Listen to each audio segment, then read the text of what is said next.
flower powder. The city of Tokyo, Japan is divided into special areas. Many people are familiar with famous words such as Shibuya and Shinjuku. However, those are just two out of 23 words that make up the whole city of Tokyo. One word on the west side of Tokyo is named Suginami City.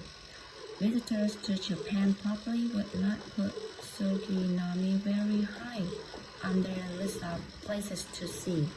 This is mostly a residential area, although there are some nice clothing and antique stores there.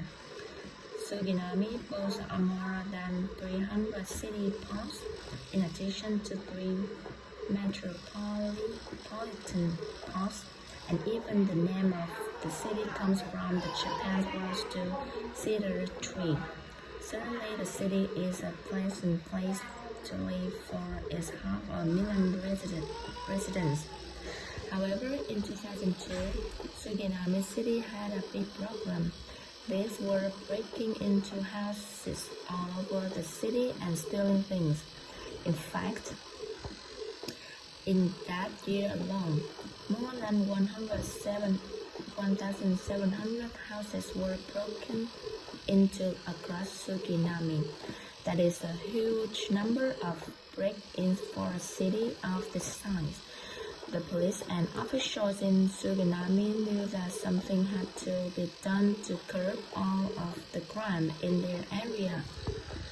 Finally, they came up with the idea of using flowers to curb crime in Suginami.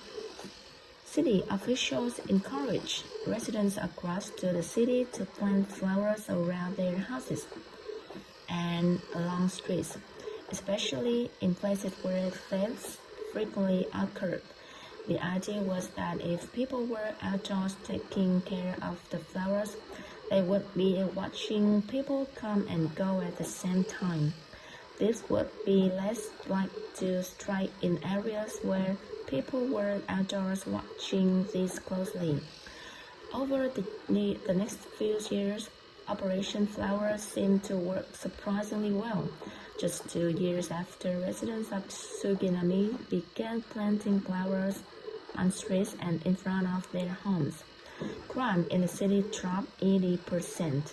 Of course, the flowers can't take all the credit for the huge reduction in crime. The city also installed 200 security cameras around areas with high incidence of crime.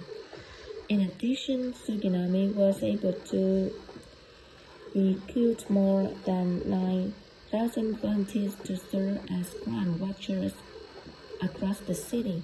Maybe one thing that helped them recruit so many volunteers in the end was Operation Flower. Many of the volunteers probably enjoy working around their neighborhoods, admiring the flowers that have been planted while they do their duty as crime watchers.